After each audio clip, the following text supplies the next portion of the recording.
We're back talking more about the transfer portal. I hope you guys aren't getting tired of this content because it's just getting started, boys. We got a lot to discuss in today's video. K-State linked to a big-time player in the transfer portal, someone that's heard from a bunch of different teams. K-State's on that list. We'll talk about the kid here in a sec.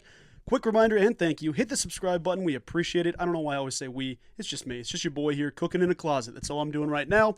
But guys, thanks again for helping us hit 3,000 subs. Getting a tattoo here soon. I'm meeting with the guy here tomorrow, or I guess when you see this, it'll be Saturday, regardless. But that's pretty much the intro for this one, so I'm jumping right in because I'm excited to talk about today's player. That player is a talented forward, a dude at the wing spot that's going to be an absolute dog wherever he ends up. And his offer list reflects that. I'll talk to you about that here soon. But let me not beat around the bush. The player we're talking about today is Jamichael Stillwell, a talented player at Milwaukee last season, one of the best players on a team that was pretty damn good. I'll be honest about that up front. But guys, Jamichael Stillwell's a guy that averaged a double-double. Let me just leave that out there. I know a lot of people look at these videos and say, well, you know, is this guy going to convert to Big 12 basketball? Is he going to do this? Guys, yes. Yes, a lot of these dudes are. That's all I'm going to say. I wouldn't worry about that with Jamichael Stillwell. Let me read you some stats and toss up some highlights as we talk about this here. The kid is a 6'8", 225 junior from Atlanta, Georgia. Last season with Milwaukee, to put this in perspective, the kid posted 13.7 points per game. That was the second most on his team. And 10.7 rebounds per game. That is seventh best in the entire country. Led his team by a considerable mark. 1.4 assists per game. Shot 46.8% from the field. Didn't do great from three-point shooting. It's not really his game, to say the least. You'll see it in this highlight tape. He doesn't shoot a ton of threes. 28.6% from three and 56% for the free throw line. But that's pretty reflective for a dude like that. Realistically, let me jump in a little bit further. In the transfer portal right now, I know it's early. The portal officially opens Monday, so you'll see the crazy flurry of players hit. This offseason, he's already ranked as a 4-star prospect in the transfer portal, the 22nd ranked player overall, and the 6th best player at his position. That's on On3 right now. Shout out to On3. They're on top of it. That's not the pun I was intending, but it works out great. Another thing to add to this, because I know a lot of people watch these videos and say, well, this team that the kid was on stunk. He's the only good player. Is he going to convert to a winning team? How is that culture reflected? Last season, Milwaukee was good. Nobody's going to lie about that. They went 21-11 on the season, and they finished second in the Horizon League. Barely missed out on an NCAA tournament bid in that sense.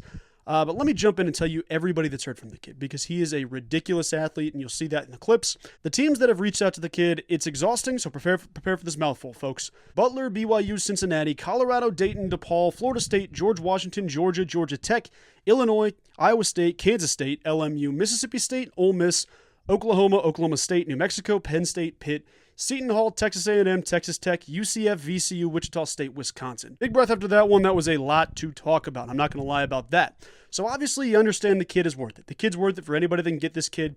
And his recruitment isn't the biggest one per se in terms of, like, there's been people that have heard from more teams. That being said, that's a damn long list. It's a lot of people reaching out to the kid because he's a talented dude. But for K-State specifically, it's going to be a tough recruitment. It's a tough recruitment for anybody, realistically. But these transfer portal things, like, you never know what motivates a kid, where the kid wants to go. He might want to go back closer to home. He might not want to.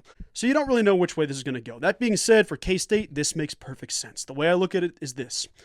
Even if you don't land this kid, which I'll talk about why I feel like it'd be a good fit, you also understand this is what the staff needs to do. The model of what they're looking for, you see it with the blueprint here. This is laying the foundation of, okay, how do we as fans look at this team next season? Because when you go after certain dudes, at some point, yeah, you just want to add good basketball players. Nobody's breaking the news with that. I'm not saying something crazy by standing on a ledge there with that one.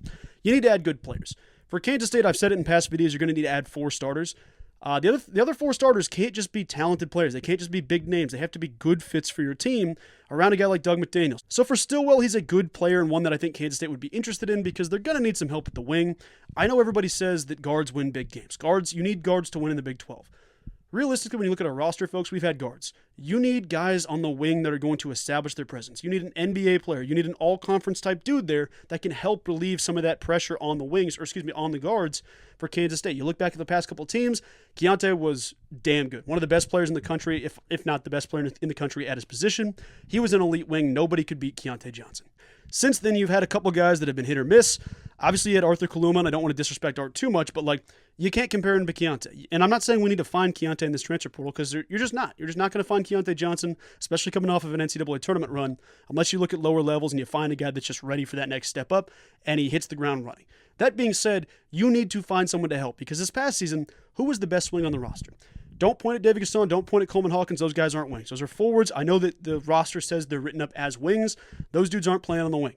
David Gasson does a little bit of everything, but he's going to be a low block dude, rotating with Coleman Hawkins at that 4-5 spot. That's their best spot. Kansas State's best wing, maybe Max Jones if you consider him a wing. He's 6'4". Obviously, Max is more of a two-guard in most systems. 6'4" is a little undersized to be on the wing.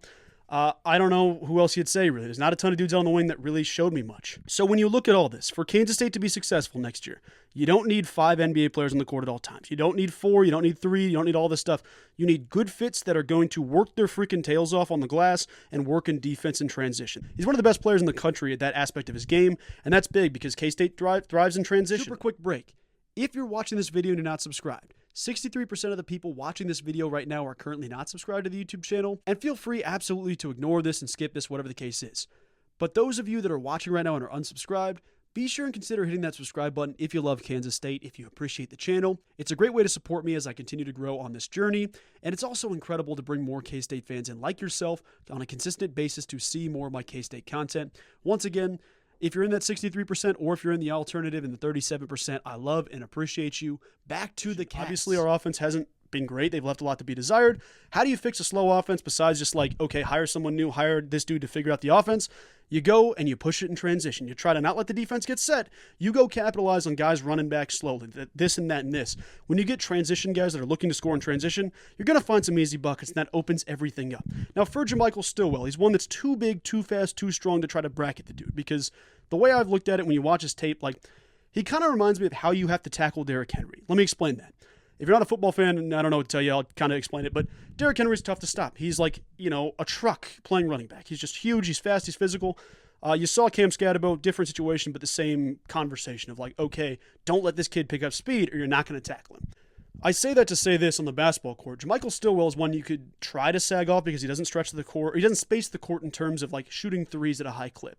That being said, if you take them and there's a threat to take them, guys are going to start cheating out on you and try to actually pay attention to you wherever you're at on the court. But when you're averaging a damn double-double and you're that physical, you can't let the kid pick up speed because he's going downhill, he's going to get past you, he's going to slam it over your head, he'll step through you, he's got enough talent finishing around the rim. I think there's a lot of good things to see there. But guys, I'll be honest about it. This is going to be a tough recruitment. I don't know that this one works out, but it at least lays the blueprint of like, okay, Kansas State has their point guard figured out in Doug McDaniel. Obviously, that could change when the portal opens up. No one knows who's going to stay, who's going to go. I think it's pretty set in stone that Doug's going to be back. The other 4 spots are open. They are. I mean, Max, I don't think he's going to get a waiver. It sounds like that's mostly confirmed. It's not 100%, but doesn't sound like Max Jones is going to come back. Brendan Hawson, don't know what's going to happen there. Could he be a 2? Sure. He could also be, could he start at the 2? Sure. He could also come off the bench as the 6th man. I think that's kind of going to be his best spot in terms of, if I'm being honest, I love Brendan Hawson, but I think that's probably what he's best suited for. For Kansas State, you need 4 dudes that are going to impact the game at all times. How do you do that? You go find an NBA or all-conference guy at the wing. Don't care what level of basketball he played. I mean, you see guys that jump up and have an incredible success thing. Last season alone, you saw Keyshawn Hall do that. You saw, obviously, bad situation because he wasn't the greatest dude in terms of a locker room fit. But B.J. Freeman did this last season, played at Wisconsin, jumps to the Big 12, averages 15 points a game. These are things you can do right as a staff, collectively finding these guys. Go find me a guy on the wing that's going to put pressure on the rim. Go find me a guy at the wing that's going to defend and play his tail off. It's not always going to be perfect. It's not always going to be easy. But if you land a guy like Jamichael Stillwell, you've got one of your starters figured out. That's the best way to say it. And I know a lot of people sit there and say, well, is this guy going to convert? Is this going to happen? Yes. Short answer, yes. He's not going to have issues about stepping up in competition.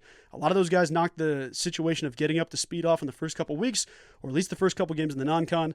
This dude's going to be ready to roll. But I'll leave it at that because I don't know what this recruitment looks like. If we get to a point where it's updated or not, I'll be on top of it. If K-State's mentioned to another guy, or if you see somebody that I haven't talked about and you want me to, let me know in the comment sections and I'll jump on that. But guys, that'll do it for today's video, and I'll talk to you soon.